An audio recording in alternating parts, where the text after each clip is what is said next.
Við erum í útvarpinu á FM 89,1.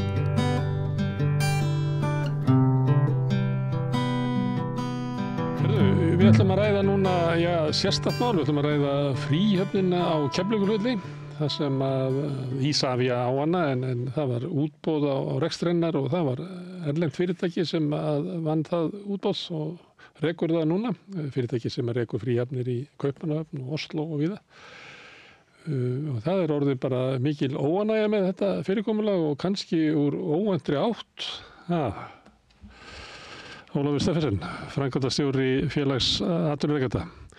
Maður myndi halda að þetta var eitthvað sem að menn eins og þú myndu fíla í botn, ríkið útvistar verkefnum til erlends fyrirtækis, fær eitthvað peningin í landið og einhverja reynslu, menn sem eru vanir að því að reka fríhafnir víða heim. En af hverju ertu óánægður?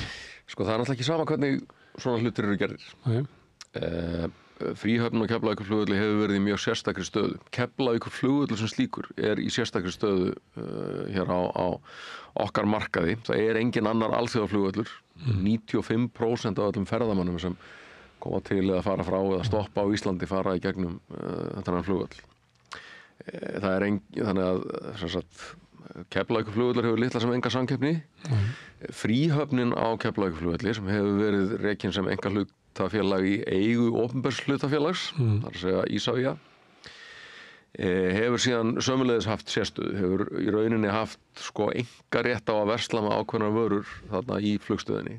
Það eins og áfengi og tóbak náttúrulega, sælgæti og snyrtivörur að stórum hluta og annað slíkt.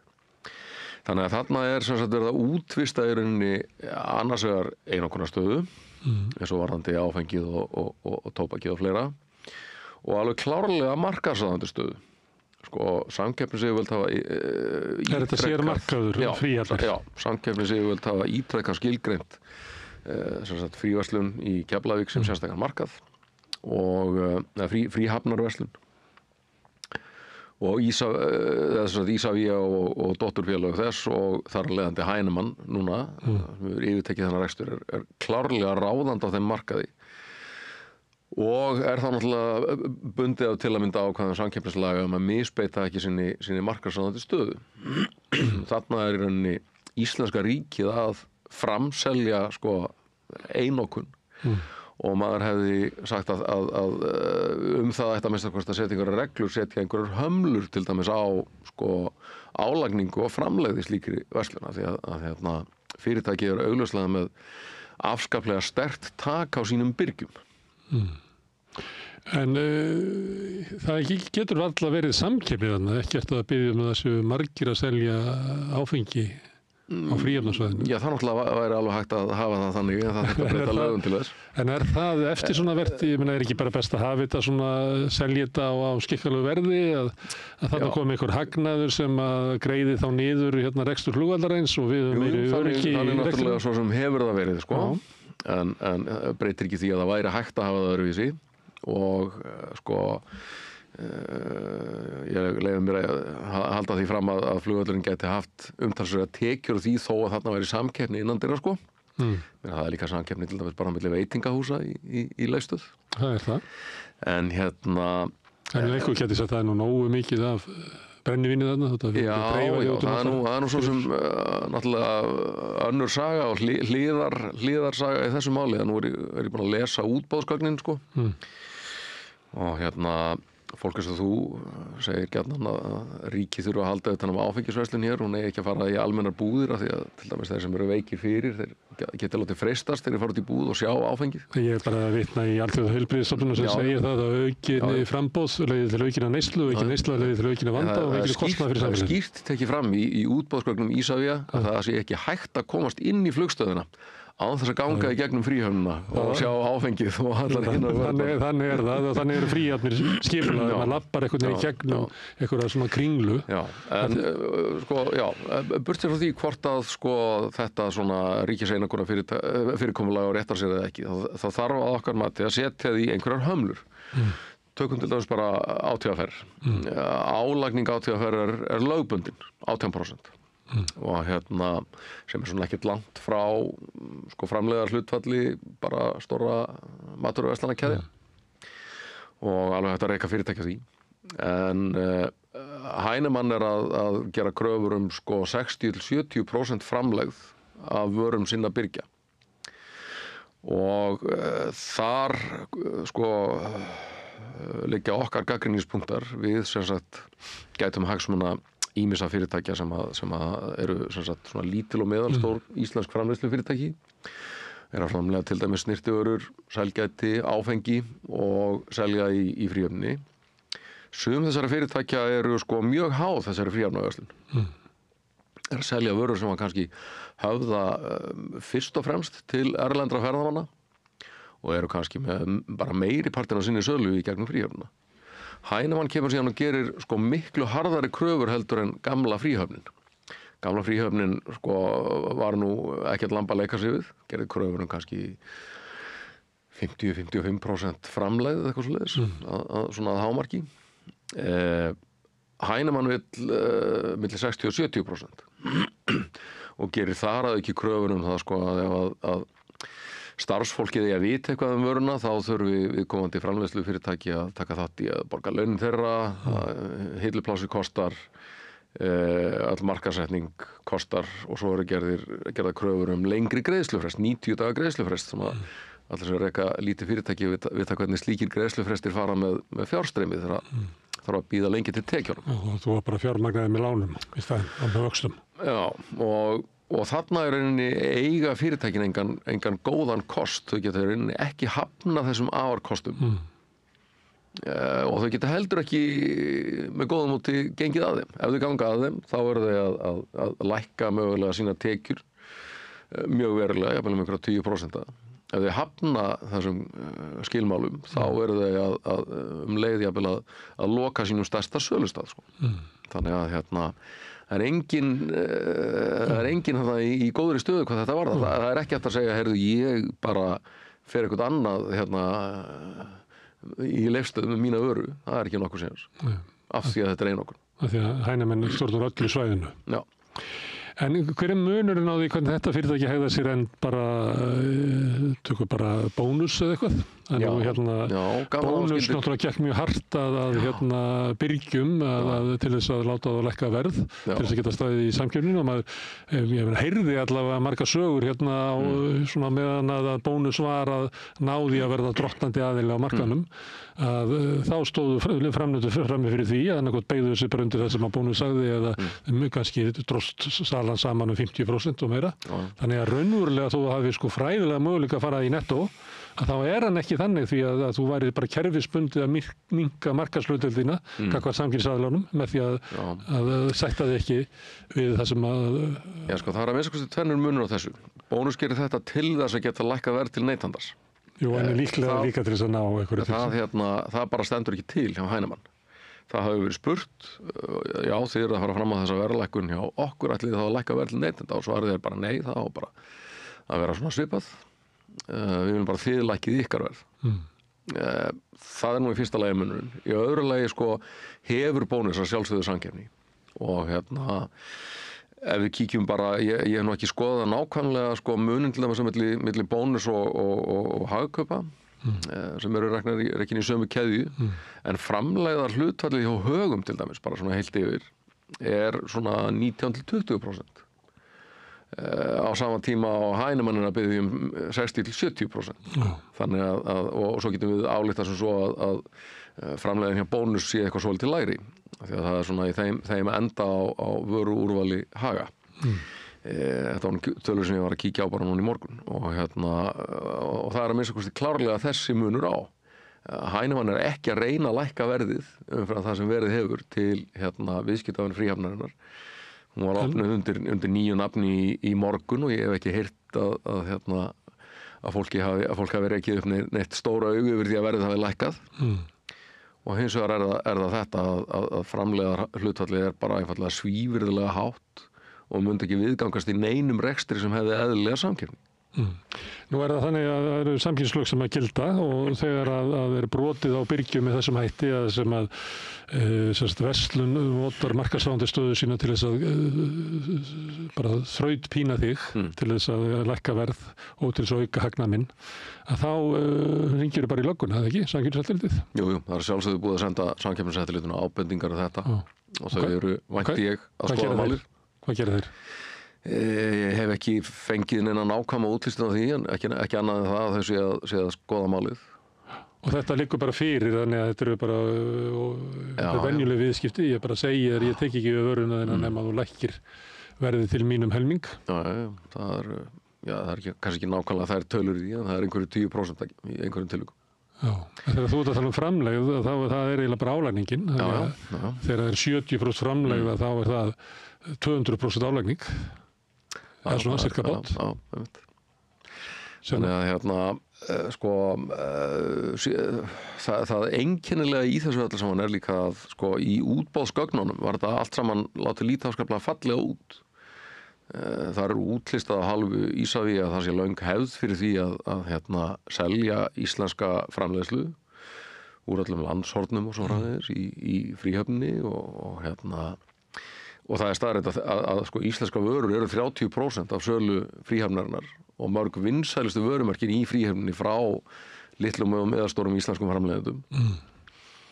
Og þó að Íslendingar séu ekki stórir og sterkir í áfengi eða snyrtivörum sem að vanalega er stór hluti af versluninni þarna. En náttúrulega annars er þetta að halda Íslendingar tryggðu mörg þessi vörumerki og eins finnst ferðamönnum oft og iðulega spennandi að kaupa framleiðslu landsins sem þeir hafa verið að heimsækja til að taka með sér heim sem einhvers konar minjagrip. Eins og fólk þekkir bara fríhöfnum annars staðar að það er stilt upp svona leiðin út í vél að þá er stilt upp því sem að viðkomandi land er stoltast á því að búa til. Akkurat. En þannig að þessu er öllu saman lýst afskaplega fallega, talað að sá sem hreppi hnossið verði hlutskarpastur í útboðinu verði að sýna samfélagslega ábyrgð gagnvart þessum litlu og meðalstóru íslenskum framleiðendum og það sé jafnvel til í dæminu að Isavia gefi afslátt af leigunni, þannig að veltutengdu leigunni ef að sá sem rekur fríhöfnina svona lyfti einhverjum vaxandi íslenskum vörumerkjum en við bara sjáum þessi ekki merki í þeim samskiptum sem að Heinemann hefur átt við byrgjana sem við höfum verið að tala við að þetta gangi eftir. Því að þetta er bara almennt orðað í útboðinu. Það er ekki skilin. Við höfum ekki fengið að sjá tilboð Heinemann eða samningin sem var gerður. Við höfum fengið að sjá útboðsgögnin bara svona með tilvísan til upplýsingalaga. En það er vísað til þess að það séu viðkvæmar viðskiptaupplýsingar í tilboðinu og samningnum. Þannig að við fáum ekki að sjá það og vitum ekki nákvæmlega hvernig Heinemann hugðist verða við þessum tilmælum eða skilyrðum í útboðsgögnunum. Getur þetta ekki dæmi af hvað svona fyrirtæki það eru og hvað svona rekstur það er sem er svona háður fríhöfninni? Já, það eru til dæmis litlir framleiðendur á snyrtivörum.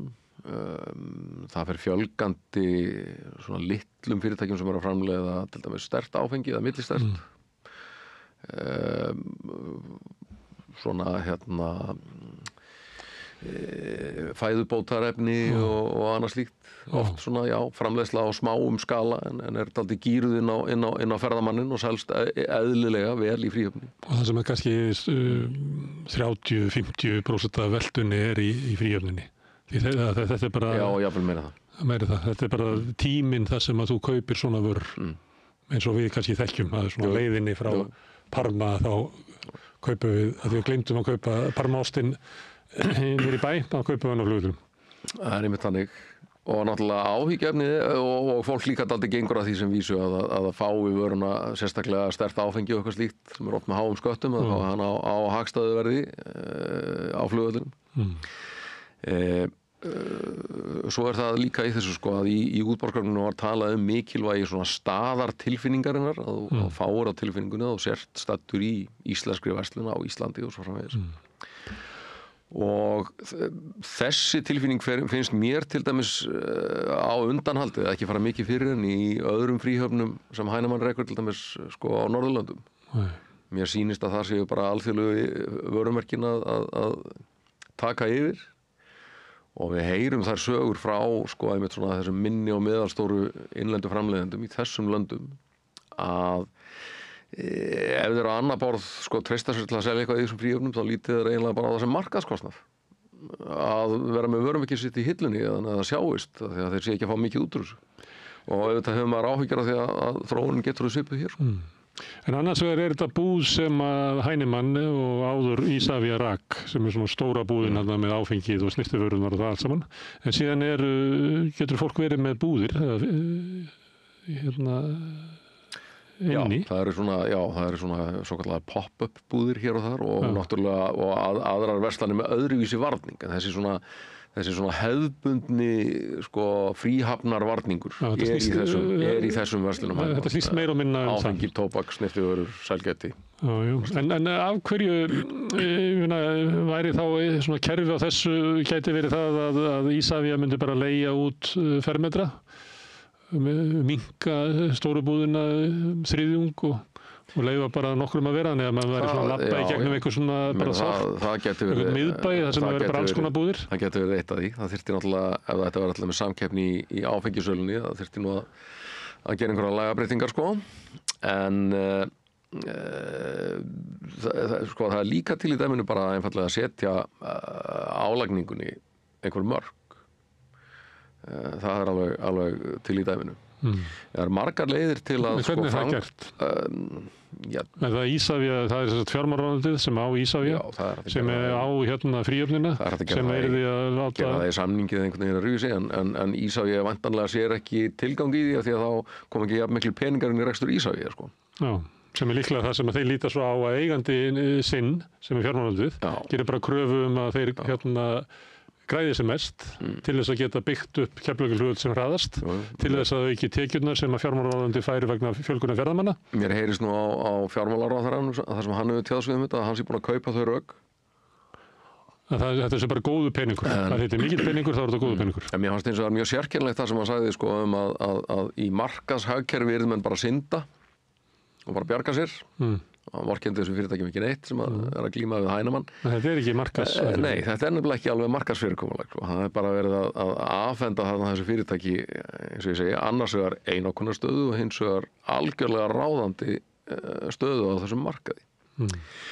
Svo kemur það aftur að bara hinu almenna áhugaleysi stjórnarráðsins á því að framfylgja samkeppnislöggjöfinni og passa upp á samkeppni í landinu.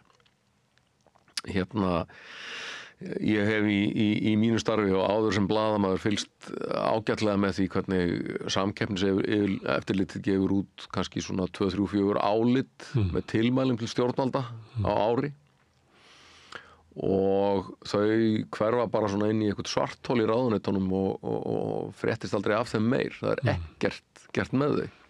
Hvort sem það varðar samkeppnisumhverfi í landbúnaði eða sjávarútvegi eða hvað. Eitt slíkt álit var sem sagt gefið út fyrir 3 árum. Mjög viðamikið, sneri að sko mörgum þáttum í rekstri Isavia. Þar sem að samkeppniseftirlitinu hefur virst að það sé verið að fara á svig við samkeppnislögin og hindra samkeppni. Þannig að þeim var beint tilmælum til fjármálaráðuneytisins og ráðuneytis ferðamála og náttúrulega til Isavia sjálfs að það er gerð einhver bragarbót á þessu meðal annars að setja reglur sko útboðin á svona aðstöðu í flugstöðinni þá með samkeppnissjónarmið að leiðarljósi. Af þessu hefur bara ekkert frést. Við skrifuðum fjármálaráðuneytinu 10. apríl og spurðum tvennt. Annars vegar báðum við staðfestingu á því að vöruvalsreglur sem voru settar að kröfu eftirlitsstofnunar EFTA áfengis innkaup fríhafnarinnar það er gilt og áfram þó að það væri búið að afhenda öðrum aðila verslunina og hins vegar spurðum við hvernig gengi að hrinda þessum tilmælum samkeppniseftirlitsins í framkvæmd. Það tók 3 vikur að svara þar að segja bara hluta fyrirspurnarinnar. Það var þetta hvort að vöruvalsreglurnar giltu áfram og eftir 3 vikna umhugsun sem okkur fannst nú benda til að áður að farið í útboðið hefði ráðuneytið ekki verið búið að mynda sér skoðun á því hvort að reglurnar ætti að gilda eða hvaða reglur ætti að gilda. Eftir 3 vikur kom það svarað auðvitað giltu þær ekki lengur. Gildi allt öðru máli þetta fyrirtæki heldur en fríhöfn í ríkiseigu. Á hverju? Jú, af því að það er ekki í eigu ríkisins sko. í 16. grein EES-samningsins, þar sem eru sko ákvæði reglur af þessu tagi sem ESA vísaði til. Það stendur eins og mjög skýrum stöfum að ákvæði greinarinnar eigi líka við einkarsölu sem aðildarríki framselji öðrum. Og við höldum okkur nú við það. Við erum líka búin að senda ábendingu til eftirlitsstofnunar EFTA. Það almennt þannig að íslensk stjórnvöld hafa ekki áhuga á samkeppni eða ýta undir hana? Ja, voða lítið og eins og ég segi, þetta var 10. apríl, nú 7. maí og það ekkert svar komið það hvernig gangi að hrinda tilmælum samkeppniseftirlitsins í framkvæmd sem að segja mér að það hafi bara ekkert gerst. Nú þú með ýmis sjónarmið hvernig þetta ætti að vera og hvernig þetta hefur farið úrskeiðis. En þegar þetta ákveðið inn í stjórn Ísafía og fríhafnarinnar þá líklega svona ráðandi sjónarmið sem ég var að nefna í innganginum að þetta væri góð leið til þess að reka flugvöllinn að fá fyrirtæki sem hefur reynslu af þessu. Fá inn þá erlenda þekkingu, þú kannast við það í svona umræðu. Það kemur erlend fjárfesting inn í landið. Þetta þykir bara, þetta þykja svo eftir svona verð markmið að menn horfa bara á þau. Ekkert að pæla svo mikið í hvernig útfærslan var. Ég man ekki eftir því að hafi komið fram einhverjar stórkostlegar efasemdir þetta útboð á sínum tíma. Það var ekki bara almennt jákvætt. Nei, það kom nú ýmsar efasemdir fram og meðal annars frá innlendum fyrirtækjum sko, að þetta verði framkvæmt sér svona. En auðvitað sáum við í rauninni ekki framan í það, eins og ég segi, útboðsgögnin litu nú bara frekar fallega út sko. Og sáum ekki framan í þetta fyrir að Heinemann fer síðan að láta til sín taka á þessum byrgjamarkaði. Sko. En Ísafía flaug ekki á Kastrup og labba þar á milli og spurði fólk hvernig líkaði að vera undir einræði Heinemann? Ég hugsa nú ekki. Sem náttúrulega ætti að gera. Það er svolítið, það sem ég kannski að koma aðeins líka, það getur stundum verið svona blind trú á því að bara sá sem hæfastur og hefur náð einhverju stöðu á einhverju markaði, hann hljóta að vera góður. Jú, og sko, það líka þetta sko að þarna verið að segjum sko, kannski styrkja samkeppnisstöðu Keflavíkurflugvallar í samkeppni við einhverja aðra flugvalli. Með því að gera fríhöfnina nákvæmlega eins og annars þar? Já, þú veist, fá meiri peningin í reksturinn, gott og vel. En þá gleymast sko hinn samkeppnissjónarmiðum, gagvart innanlandssamkeppni og annars líkt. Og þetta náttúrulega sko það sem við upplifum oft ákveðnar hliðstæður í öðrum greinum. Til að mynda, sko 2012 gaf Samkeppniseftirlitið út álit varðandi tvöfalda verðlagningu í sjávarútvegi og hvernig hún í rauninni skaðaði hagsmuni bæði sjálfstæðra fiskvinnslna sem ekki með útgerð og útgerða sem ekki með fiskvinnslu í samkeppni við lóðrétt samþættu sjávarútvegsfyrirtækin. Þetta nú angi af þeirri umræðu sem fer fram núna á þingi hvort að ég að borga veiðigjöld af réttu markaðsverði á fiskinum eða einhverju skálduðu verði sem búið til í innri viðskiptum hjá þessum lóðrétt samþættu fyrirtæki. Það nú eftir hver talar, hvað rétt verð og hvað skáldaverð. Já. En sjónarmiðið sem að við mætum yfirlega í þessu og okkar samstarfsfélag sem samtök fiskframleiðenda og útflytjenda sem eru sjálfstæðu fiskvinnslunar eru þetta módel bara búið að styrkja sko, alþjóðlega samkeppnisstöðu íslensk sjávarútvegs svo gríðarlega að okkur bara alveg sama þó að einhver lítil fyrirtæki á Íslandi verði undir í samkeppni. Það bara verðið sem verður að greiða. Já, við þekkjum þetta líka bara í alls konar umræðu að það yfirleitt tekin sko stærðarhagkvæmnin fram yfir sko virka samkeppni og við höfum bara fallist á það í hverri atvinnugreinum fættur annarri. Já, þetta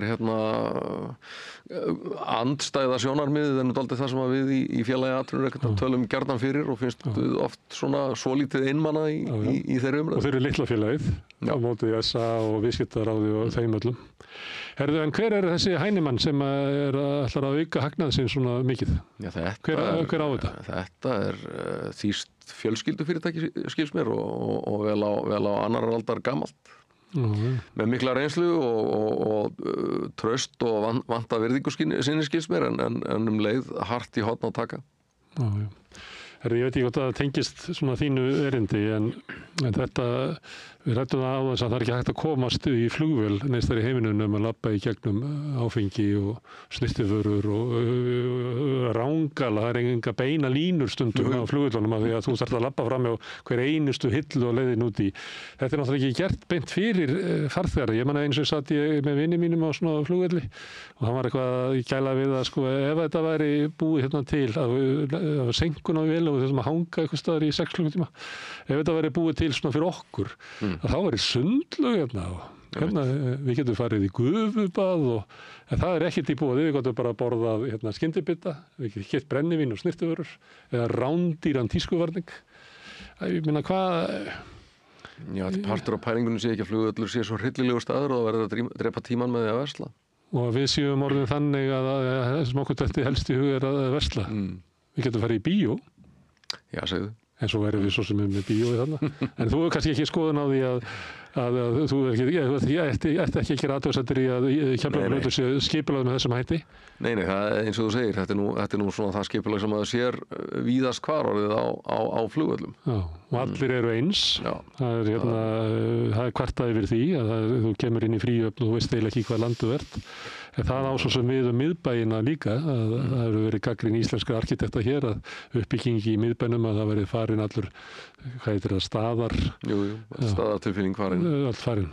Það er vissulega það sem maður er svolítið áhyggjur á líka með. Og það blandar svolítið inn í það sem þið að segja, að þetta þýska fyrirtæki, þið talið svolítið þannig, er alveg sama hvort að íslenski framleiðendur, hvernig svona ásýndin er þegar ferðamenn eru að koma og fara.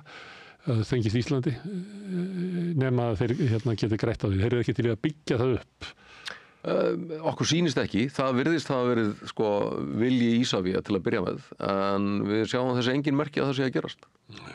Herðu, Ólafur, takk fyrir að koma hérna og tala útvistun á Keflavíkurflugvelli. Takk fyrir mig.